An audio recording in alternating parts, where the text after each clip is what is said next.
जैसा कि आप सब ने देखा कि कल से जो हमें अखबारों के जरिए सोशल मीडिया के जरिए खबरें मिल रही हैं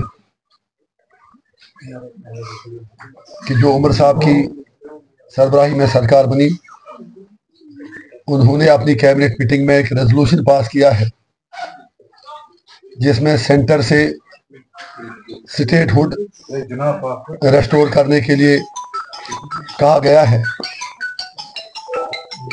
और ये भी खबरें गश्त कर रही हैं कि आप उमर साहब यूनियन गवर्नमेंट से टाइम सीक कर रहे हैं ताकि वो कैबिनेट की रेजोल्यूशन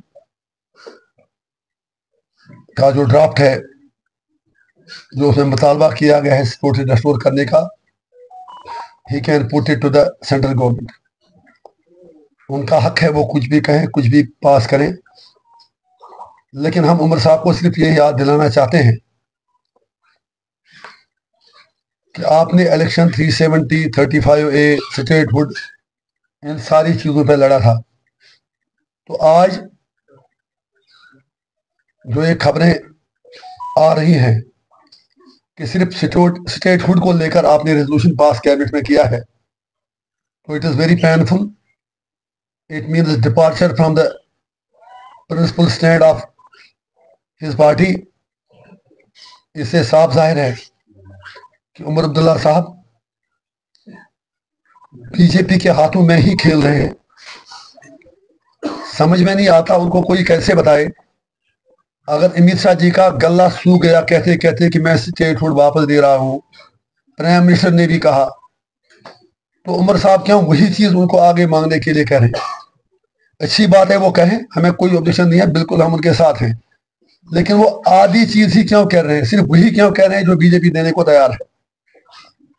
इसका मतलब 370 की जब बात करने के लिए वो तैयार नहीं, 35 की बात करने के लिए तैयार नहीं, तो वो एक तरफ से आई वॉश है, जिस एजेंडे पे उन्होंने इलेक्शन लड़ा उससे डिवेट हो रहे हैं, और दूसरा कुछ लग रहा है कि कोई खिचड़ी पक रही है या पक्की हुई है पहले से ही एनसी और बीजेपी के बीच।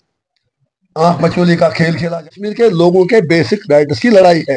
इंजीनियरशिप को लोग रिजेक्ट करें, ओन करें, वो लोगों का फैसला है, लेकिन आप भी राइटिंग ऑन द वॉल पढ़ लें। आप 370, 35 की बात हो नहीं रही है, एक पॉइंट पर बात हो रही है, statehood statehood statehood. So be fair with the people of J&K। फिर जो आपने रिजल्ट की बात की, दैट इज सेपरेट थिंग।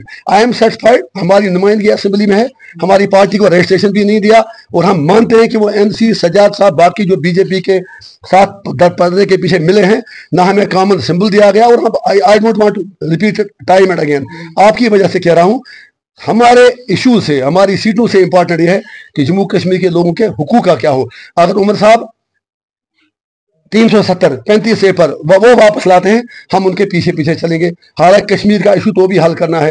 अगर वो सिर्फ स्टेटहुड को लेके लोगों को बेवकूफ बनाना चाहेंगे, I don't think that is fair. वो वैसे भी बीजेपी की कमिटमेंट है। आपने एक सवाल पूछ लिया, आप पहले, आपका सवाल ही गलत है। उन्होंने 2016 की एजुकेशन में इस्तीफा दिया। प्लीज, उन्होंने बताया था कि अब जो, अरे मेरे भाई, ये होने वाला है उसके लिए हमें, आप मेरी बात सुनिए। मुझे क्या करना है वो मैंने उनसे पूछूंगा ना, आपसे पूछूंगा। एक जो उन्होंने इस्तीफा दिया उस वक्त 2016 की एजुकेशन थी, उसका 370 से कुछ नहीं लेना देना। आज आप तारिक करार साहब से पूछे, अगर आप, एक मिनट यार, सवाल तो वो पूछ रहे हैं। सवाल आपने अच्छा सवाल पूछा, आई वेलकम योर क्वेश्चन। अगर तारिक करार साहब ने आपके कहने के बिल्कुल 370 पर उस वक्त इस्तीफा दिया, आज तारिक करार साहब से पूछे राहुल गांधी 370 के बारे में क्या